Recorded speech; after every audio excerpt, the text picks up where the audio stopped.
নমস্কার বন্ধুরা, আচার্য ফ্যামিলি কিচেনে আপনাদের সকলকে স্বাগত জানাই। আজকে আমার নতুন রেসিপি হচ্ছে খোকা ইলিশের তেল ঝাল। তাহলে চলুন এই তেল ঝাল বানানোর জন্য আমি প্রথমে খোকা ইলিশ নিয়ে নিয়েছি 6 পিস, যার ওজন ছিল 500 গ্রাম।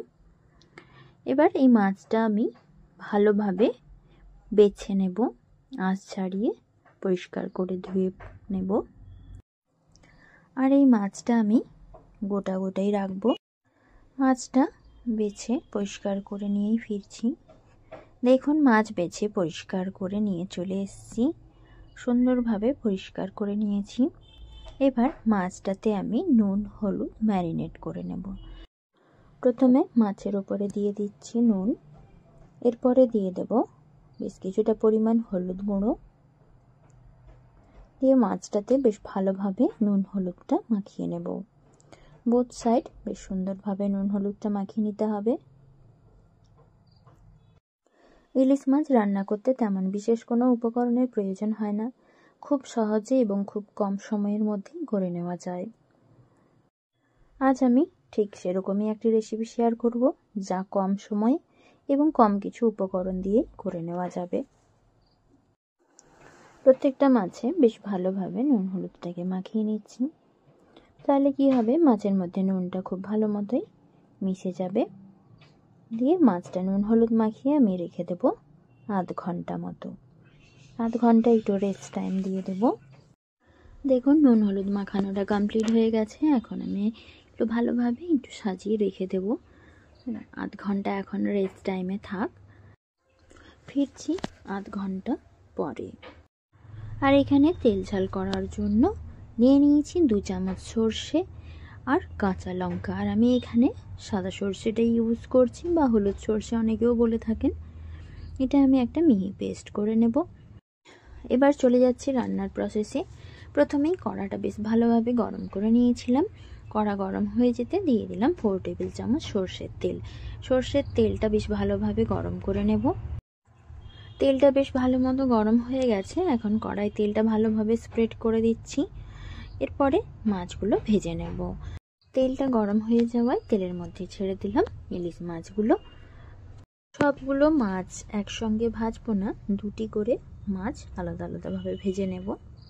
মাছগুলো বেশি কড়া করে ভাজবো না, 2 পিঠ হালকা করে ভেজে নেব। বেশি কড়া করে ভাজলে মাছের অরিজিনাল টেস্টটা থাকবে না। দেখুন, দুটো সাইড বেশ লাইট ব্রাউন কালার করে ভাজা হয়ে গেছে। এখন আমি মাছটা তুলে একটি পাত্রে রেখে দেব। মাছটা তুলে নিচ্ছি।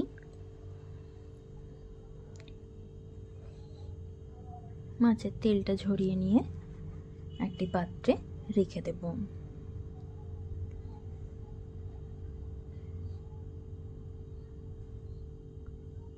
অন্য মাছটিও তুলে একটি পাত্রে রেখে দিচ্ছি। এবার ওই তেলেই আরও 2টি মাছ দিয়ে দেব ভাজার জন্য।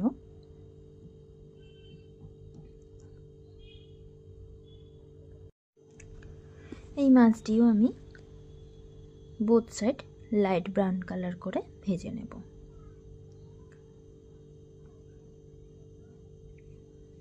একটা সাইড ভাজা হয়ে যাওয়ায় উল্টে আর অপর সাইডটা ভেজে নিলাম। দেখুন, দুটো সাইডই বেশ ভালো মতোই ভাজা হয়ে গেছে। এবার এই মাছগুলো তুলে একটি পাত্রে রেখে দেব। আবার ওই মাছ ভাজা তেলেই বাকি যে 2টি মাছ রয়ে গেছে সেগুলো ভেজে নেব। 2টো মাছ তেলের মধ্যে ছেড়ে দেব। বাকি 2টো মাছ তেলের মধ্যে ছেড়ে দিলাম। এবার এই মাছটাও both side light brown colour করে ভেজে নেব। দেখুন, একটা সাইড ভাজা হয়ে গেছে। এখন অপর সাইডটা উল্টে বেশ ভালোভাবে ভেজে নেব। এখন মাছগুলো ভাজা হয়ে গেছে। আমি কিন্তু এখন তেল থেকে কোনোভাবেই তুলব না, এখানেই আমি পুরো রান্নাটা করে নেব। তেলের মধ্যে দিয়ে দিলাম 1 চামচ কালো জিরে ফোড়ন, আর দিয়ে দেব 1 চামচ হলুদের গুঁড়ো। কালো জিরে ফোড়ন ভাজা সুন্দর একটা গন্ধ ছেড়ে গেছে। এই পর্যায়ে আমি দিয়ে দেব সর্ষে আর কাঁচা লঙ্কা বাটাটা। সর্ষে কাঁচা লঙ্কা বাটাটা বেশ ভালোভাবে এখন একটু নাড়াচাড়া করে নেব। আর দিয়ে দেব সর্ষের বাটি ধোয়া জল।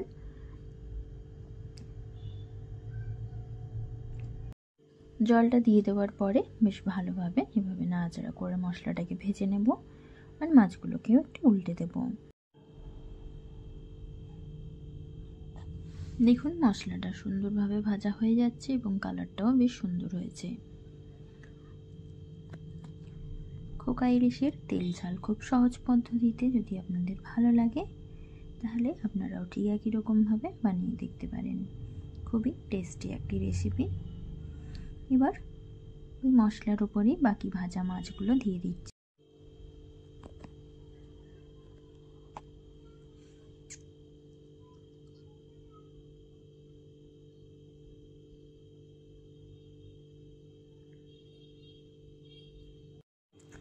ভাজা মাছগুলো দিয়ে দেওয়ার পরে বেশ ভালোভাবে নাড়াচাড়া করে মশলার সাথে মিশিয়ে নেব। আর এখানে দিয়ে দেব একটি বেশ ছোট সাইজের বাটির 2 বাটি জল। সেরকম বড় সাইজের বাটি হলে 1 বাটি জল হতো। আর দিয়ে দেব 1 চামচ লবণ। যেহেতু গ্রেভিটা আমি বেশি রাখবো না, একদম মাখা মাখা করব, তাই লবণটা আমি এখানে 1 চামচই ইউজ করলাম। দিয়ে বেশ ভালোভাবে জলটা দিয়ে দেওয়ার পরে মাছগুলো উল্টে পাল্টে মশলার সাথে মিশিয়ে নিয়ে বেশ কিছুক্ষণ সময় নিয়ে মাছটা ফুটিয়ে নেব। খোকা ইলিশের তেল ঝাল যদি ভালো লাগে আপনাদের অবশ্যই আমার চ্যানেলটা সাবস্ক্রাইব করে আমার পাশে থাকবেন, সেই সঙ্গে বেল আইকনে প্রেস করে দেবেন আর লাইক কমেন্ট শেয়ার করতে ভুলবেন না। দেখুন বেশ কিছুক্ষণ ফুটিয়ে নেওয়ার পরে জলটা একেবারে শুকিয়ে এসছে। সেই পর্যায়ের মতো আমি গ্যাসের ফ্লেমটা অফ করে দিলাম। এবার মাছগুলোকে তুলে নিয়ে একটি প্লেটে সার্ভ করে দেবো, সেই সঙ্গে গ্রেভিটাও দিয়ে সার্ভ করে দেবো সুন্দরভাবে। দেখুন কতটা সুন্দর কালার হয়েছে। আশা করছি আপনাদের এই রেসিপি ভালো লেগেছে। দুপুরবেলায় ভাত আর যদি এরকম খোকা ইলিশের তেল ঝাল হয়ে যায় তাহলে আর কোনো কিছুই সবজি বা কোনো কিছুরই প্রয়োজন হবে না। বন্ধুরা অবশ্যই কমেন্টে জানাবেন এই রেসিপি আপনাদের কেমন লাগলো, সেই সঙ্গে লাইক কমেন্ট শেয়ার করতে ভুলবেন না। ধন্যবাদ সকল দর্শক বন্ধুদের। ফিরছি নতুন কোনো রেসিপি নিয়ে।